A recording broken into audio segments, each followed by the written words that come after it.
विमल पोलो जुबा केसरी, हर पल मनाओ केसरी त्योहार। नमस्कार। तो इंतजार खत्म हुआ। चुनाव आयोग ने बिहार चुनाव, विधानसभा चुनाव की तारीखों का ऐलान कर दिया। 6 नवंबर को पहले चरण का चुनाव होगा, 11 नवंबर को दूसरे चरण का चुनाव होगा और 14 नवंबर को मतगणना होगी। यानी 14 नवंबर को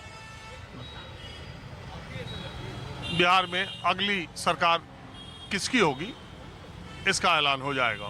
मैं इस वक्त आम लोगों के साथ, सियासी दिलचस्पी रखने वालों के साथ और अपनी मन पसंदीदा जगह पे हूँ, यहाँ पर बहुत ही दिलचस्प किस्म के लोग भी मिलते हैं और सियासी दिलचस्पी रखने वाले लोग। तो इस बार के चुनाव में बहुत सारे मुद्दे हैं। इस बार का चुनाव जनता दल यूनाइटेड के लिए बहुत ही इम्पोर्टेंट है, क्योंकि नीतीश कुमार जो कि उस पार्टी के अकेले चेहरे हैं, उन पे बहुत सवाल है। और इसके अलावा इस बार के चुनाव में प्रशांत किशोर, उनकी भी चर्चा बहुत ज़्यादा है। एक तरफ इंडिया गठबंधन है, दूसरी तरफ एनडीए गठबंधन है। 20 सालों से, यानी पिछले 2005, 10, 15, 20 4 चुनाव एनडीए गठबंधन लगातार अपनी धमक के साथ जीतता रहा है। पिछले ज़्यादातर चुनाव में एनडीए गठबंधन का अपना दबदबा रहा है। तो बाहर भी चुनाव प्रचार के रथ और ये सब गाड़ियां जा ही रही हैं।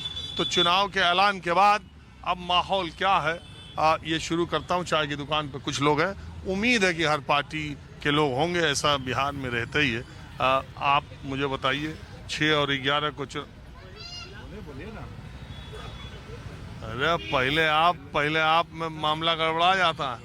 ये लखनऊ के बारे में, लखनऊ की तहजीब के बारे में ये होता है कि लखनऊ में बहुत, अगर मेहमान ज़्यादा हो तो वहाँ की तहजीब भी काम चला देती है। कम सामान हो, पहले आप में ही इधर उधर चलता रहता है। तो लोग तहजीब की वजह से खाते नहीं, तो कम सामान में भी लखनऊ में ज़्यादा लोग खाना खा लेते हैं, ऐसा कहते हैं पहले की जगह। तो चलिए पहले आप ही से शुरू करते हैं। 6 नवंबर, 11 नवंबर, सब सही है 2 चरणों में कराना, क्योंकि पिछली बार 3 चरणों में हुआ था। इस बार जो सरकार में पार्टियां वो कह रही थी कि बिहार में कानून व्यवस्था इतनी बढ़िया हो गई, सड़कें इतनी अच्छी हो गई कि चुनाव आयोग को 2 चरण में क्या, एक ही में चाहे तो भी करा सकता है। ऐसी बात है, लेकिन बहुत तरह का विकास हुआ है। लेकिन हेल्थ के, स्वास्थ्य की दृष्टि से देखिएगा, हॉस्पिटल गाँव में कोई दवा नहीं मिल रहा है, लोग मर रहे हैं, गरीब मर रहे हैं, कोई पूछने वाला नहीं है। और सबसे धन्यवाद प्रशांत किशोर जी को कि उन्होंने बिहार का भ्रष्टाचार तो था ही, सब कोई दबे मुंह बोलता था, लेकिन अभी जो है सो क्या है कि उन्होंने सबूत के साथ सबको प्रोड्यूस कर दिया है कि देखो भाई मंत्री कितना भ्रष्टाचारी है, सब लूट रहा है। हाल में इंजीनियर पकड़ाया, करोड़ों रुपया जला दिया, वो किसी मंत्री को देने आ रहा था।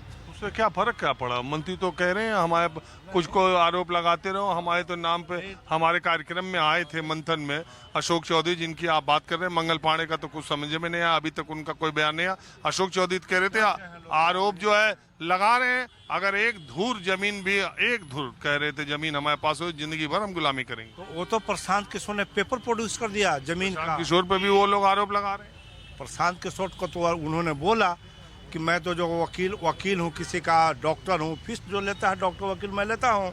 तो उन्होंने सबूत के साथ प्रोड्यूस किया। अब इन लोगों को बोलने के लिए थेथोलॉजी है। ये मंत्री जो लोग हैं, बहुत अफसर भी हैं, थेथोलॉजी पे उतर आए हैं, जो कोई लाज शर्म नहीं है।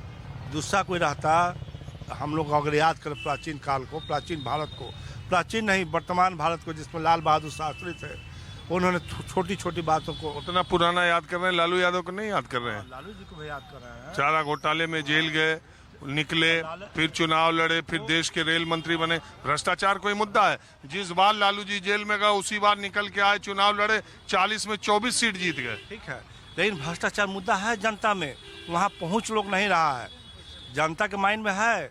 तो यहाँ थोड़ा सा जाति पाति आ जाता है, जाति के आधार पर डेवलप। हम तो लालू जी की बात कर रहे हैं। लालू जी जेल गए, आप ये है, उन्होंने मुख्यमंत्री पद, एक मिनट, मुख्यमंत्री पद उन्हें छोड़ना पड़ा, उसके बाद जेल गए, जेल से आए, चुनाव लड़े, और चुनाव में 2004 में देखा तो एक मिनट रेल मंत्री बने। ठीक है, लालू जी पर जो भ्रष्टाचार का है, परिस्थिति जन साक्ष्य के आधार पर दिया है, डायरेक्ट इन्वॉल्वमेंट कहाँ है?